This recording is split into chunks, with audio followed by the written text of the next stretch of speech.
Greg was already nodding. So tonight's a really significant night for Christ College. Sad in some ways. It's a significant night for the Presbyterian Church in New South Wales and Australia. But it's also a significant night, of course, for Greg and Mignon and their family. I first knew Greg Goswell before I met Greg Goswell. And Mignon. I think Mignon we met in about 1975, hanging out on the fourth floor of Fisher, where the cool kids from AU hung out. Greg wasn't there, he was involved with navigators, they were nowhere near at Sydney Uni. He was also a little bit older. And after that, I arrived at Moore College in 1982, and Greg had left in 1981. But the aura of the gospel was still in those esteemed halls. And because around that stage, I heard that this guy was hanging out with Mignon. I'd never met him. Greg, I didn't check this with you. Were you head student? Were you head student at Moore College? And that's what I was told.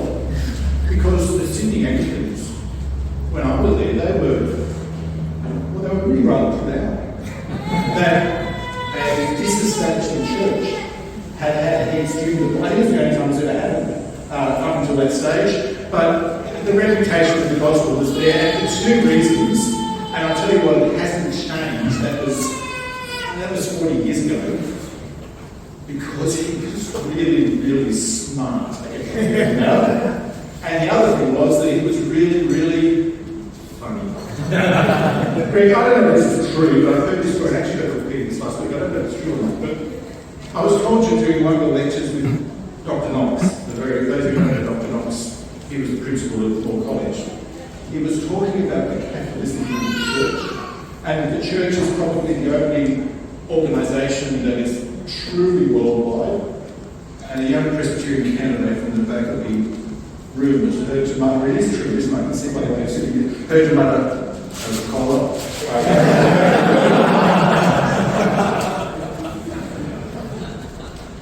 Well, it was after that time that Greg exited from those coloured halls, and he went to Manila, not the Filipino one, but the one near Tamworth, where he was ministering up there. I still hadn't met him. You had, because you were up there.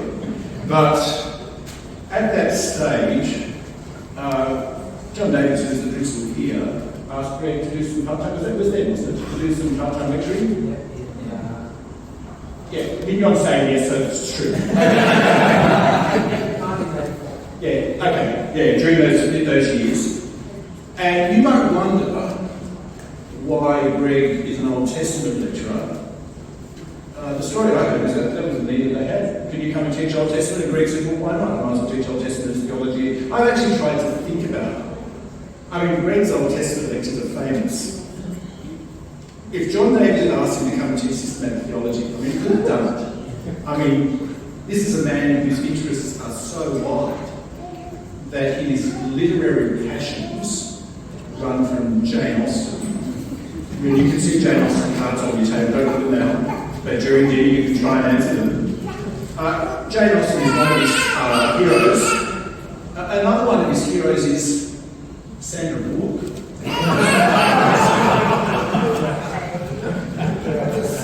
I'm sorry. You can teach anything.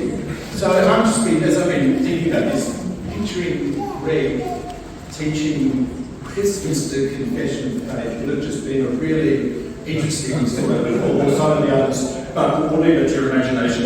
But I did finally get to meet Greg.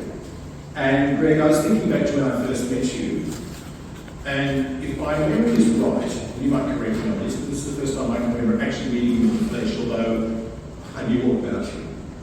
Was at Griffith International Airport in Western New South Wales. You remember, there is no Qantas lounge there, so we probably wouldn't go there now.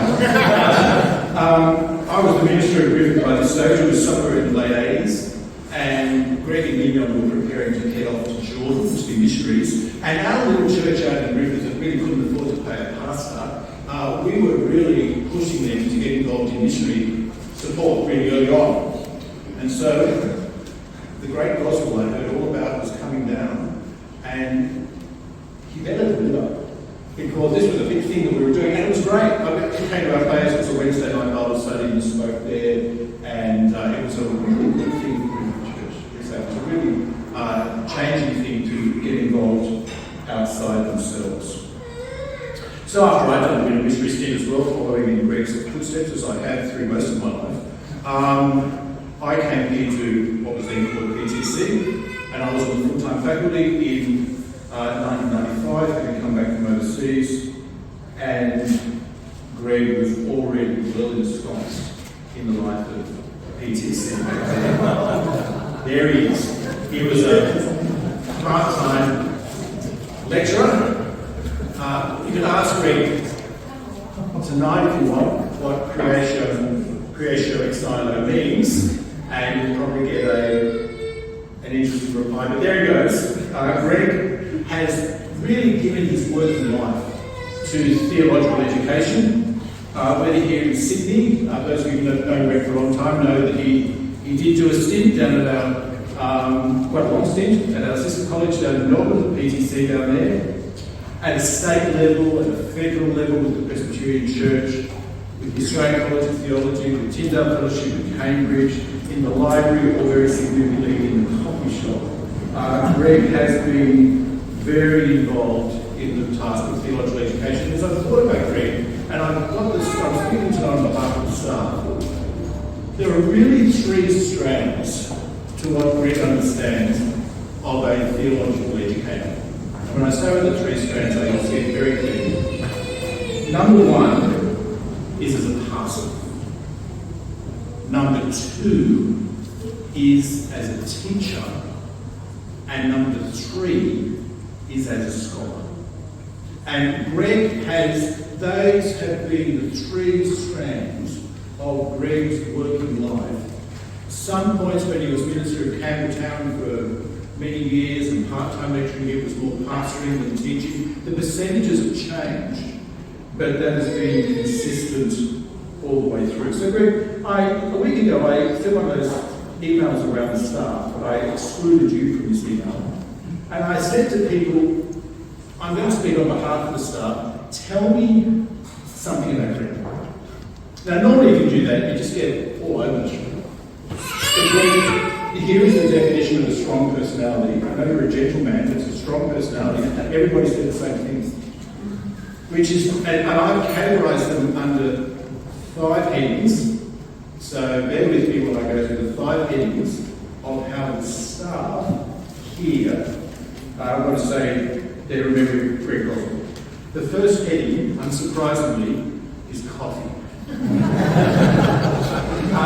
I know several members of staff say, I'm turning up for work in the morning, and Greg is on his way back from the coffee shop, normally with a student, and he's taking the student out for not just coffee, but for breakfast, but you can't have breakfast without coffee. Greg's pastoral care group. Pastoral care groups, we allocate rooms around here. Greg's is down there if you turn left, is that right? He's at the coffee shop, no, their coffee's not good enough, I know. The weekend away, which we do every year in February, Murray takes a group of people on a bushwalk, running down the hill, up the hill, and over the top. But Greg exercises people's right arms as they head up to the coffee shop. Coffee is Greg's love language. Even before Greg came here, I remember hanging out with Greg one July night in Melbourne, in Rygold Street. It was like minus 10 degrees when Greg was talking about messianic expectations in the Old Testament and how it is doing it. I was freezing. Greg was there. But of course, it's not about coffee. It's about making people feel special. And in that environment, having breakfast or coffee or whatever together, offering up some care. The second thing was individuals. Some people are great out front. Some people are great just getting alongside people. But here's Greg with his famous moustache. Out the front. But he also is really good at coming alongside people and just encouraging people on the way through. You may have felt this. Have you felt Greg's hand reach you just above the elbow. He comes up and he gets you just here, and it's a warm, pastoral touch. It's a simple word, and off he goes. He's warm and generous with his scholarship. He's happy to proofread anything, as long as you're humble enough to recognise your semicolons may be in the wrong place. And he's very generous with his comments, but not so generous that he's undiscerning. Let me read you what one staff member said.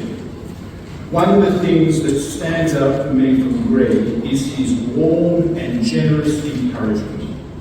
He's always very quick to affirm and encourage students, and I found the same with academic projects and other roles at college. Greg, I remember when you did the assembly expositions, what was that? A decade ago, a lot ago. But I still remember the point that you made, which was really clearly made, is that we are under shepherds of the Great Shepherd. And our job is not to actually solve people's problems, but our job is actually to point people to the Great Shepherd. And that's really been very much Greg's forte in terms of this individual care. So copying individuals.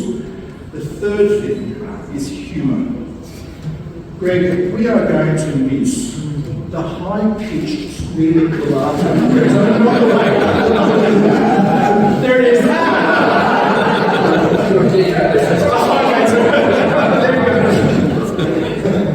There are two things that I know Greg is in the building. There is a sigh when you walk up the stairs. There's only that little sigh. You really know when Greg's here when you hear the high-pitched squealing laughter in response to a joke. His dry wit and his offhand comment. I mean, especially if you've been in a class where he's talking about other Old Testament lecturers, where they actually don't know what they're talking about. This is true. And Greg, I don't know if I've told you this, but I'll tell you tonight. I was at an Australian College of Theology committee meeting one day, and the topic of conversation during the break was Greg was on leave, and had you read his out-of-office email replies. If you know what I'm talking about the little white body under the parasol and benches where you find where we're up. I reckon 2 or 3 people in that meeting thought of an excuse to email me, just so that they could get that office reply which was shared. And of course, being Greg, being on study leave, he answered their email before the meeting was over. Let me read you another staff member. One of my guiding experiences of Greg is teaching in the classroom down the hallway and hearing Greg and his class explode into raucous laughter. I never knew what they're laughing about, but it happened regularly. And more than once, I've been teaching next door to you, we were doing a Hebrew exegesis class, and I don't know what you found funny in it. The laughter was amazing. Another staff member who just talks about on college mission, Chatswood, where there was a self-defense seminar. Yeah, some of you can remember this, and people were told to turn up ready to do self-defense that night. So Greg turned up exactly as he's dressed. He accommodated this sort of fitness regime by taking his shoes off, but then did everything, absolutely everything. Greg's a lot of fun. He loves a convertible car. Those of you on may not remember, but college weekends away, Nathan sent me home with their yellow convertible Peugeot. I can still remember you would come arriving at faculty retreat in the convertible with the top down, and Bruce Springsteen is there, and off you were going. But this is what I didn't understand, Greg, it was the same tonight. There's never a hair out of place.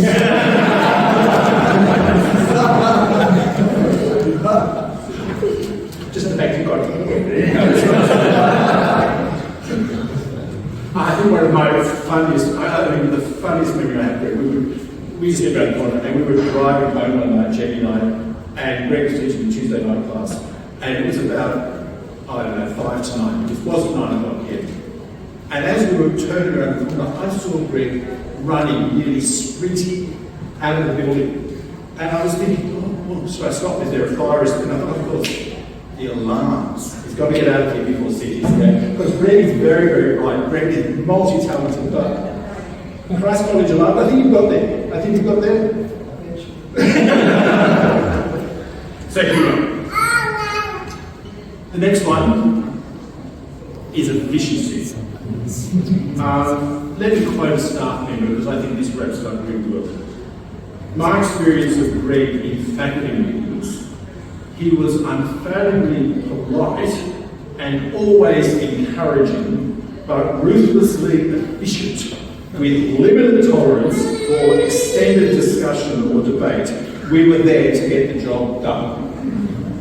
What time's the meeting go? We're not going to appointment until 12 o'clock. Greg is very efficient. Another staff member commented on the fact that when she sends emails to Greg, who is in some far distant land of Melbourne, she will always get replies from Greg faster than other unnamed people who may be just working in the same building. He's incredibly efficient. Greg, Karen Lee will know this is true. I've had a secret competition with you because I like to think of myself as efficient. So when Karen Lee, our registrar, sends out registrar kind of jobs to do, set an exam, fill in those red and UQA forms, that sort of administration stuff, I'm going to beat Greg. And so I try to turn it around in a matter of minutes, if I can. And I've gone down to Karen Walker once and I said, is mine the first? And what I really say is, has Greg got it in yet? And Karen says, oh no, what have I got one? And I reckon it was academic dean that he had the inside track. Greg is unbelievably efficient. And the final category that the staff talked about is he's a scholar and an educator. Greg's capacity to produce scholarly articles is mind-blowing. The librarians will be really grateful about not having to constantly update the website, the latest publication that Greg's putting out there. He's an amazing scholar, and his leadership in academic circles for us has been really significant. As our academic dean, as our postgraduate coordinator, as very involved in the Australian College of Theology, Greg's not just a highly productive scholar, but he's a highly original scholar. And those two things go together. And yet, if you, as a humble yet omniscient first-year Old Testament student, disagree with the great Dr. Gregory R. Goswell in class, he might say, oh, listen, you haven't heard of that before. He's very humble about it. And he wants students to learn.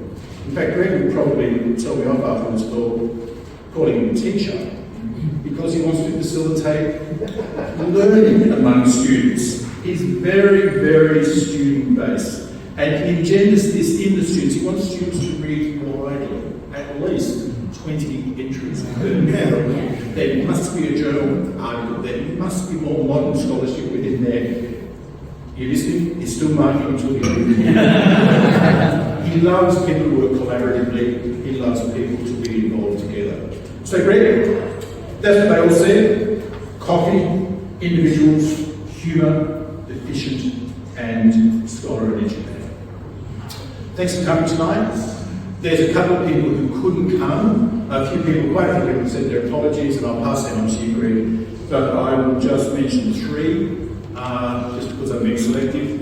The first comes from John and Julie Davies. Those of you will know John, who was the former principal here, and this is what John has to say. He apologises for not being here and then says, Greg has served the PTC and Christ College community well over many years. Initially as a part-time lecturer, and following my retirement in a full-time capacity. His scholarly output has immensely benefited the wider Christian community, and I trust will continue to do so in the future. Greg and Mignon, our prayer is for God's blessing on your retirement years. So that's from John Davis. There's no one from the Moderator General of the Presbyterian Church of Australia, but we won't be that fancy, it's only that. David said, I first met Greg in about 1981 when he came to Henty, tagging along with Bob Thomas. And Bob, great to see you here tonight, on a Christian Aid ministry. The quick wit and sharp mind that characterise him now were in evidence back then, along with his spirit of service. May I also add a word as Moderator General. It's thanks to Greg for service on several GAA committees, including convening the Christian Education Committee for a period and for being Secretary of the College Committee for many years. And as the convener of the College Committee, I add my thanks to that because I couldn't have done it without you because you brought the load. And the other one who wanted to be here tonight is Peter Barnes. He's asked me to pass on his apology. Have a great night. It's going to be a fun night. Get a chance if you can to come across and speak to Greg and Mignon. Greg, we're going to miss you. But you'll be teaching next year, which is great. Although one of them will be online and the other one will be in our Auckland campus. But it's good you'll be around because Greg actually asked me if during his retirement he can park at Christ College when he needs to, which I found is a really unusual request because Greg, in the last 12 years at Christ College, I can't remember ever having parked here. But you've got the keys to the building and please don't come to Sydney without letting us take you out for a cup of coffee. We look forward, we know you're not retiring, we know that we'll just have different focuses and continuation of some, but we wish you God's richest blessing and we'll be praying for you. And it's been an absolute delight to work with you over the past 12 years in terms of full-time. For me, over the last 40 years, Mignon is nearly 50, okay? And many people in the room over different areas, spans of time. We're going to be pretty soon.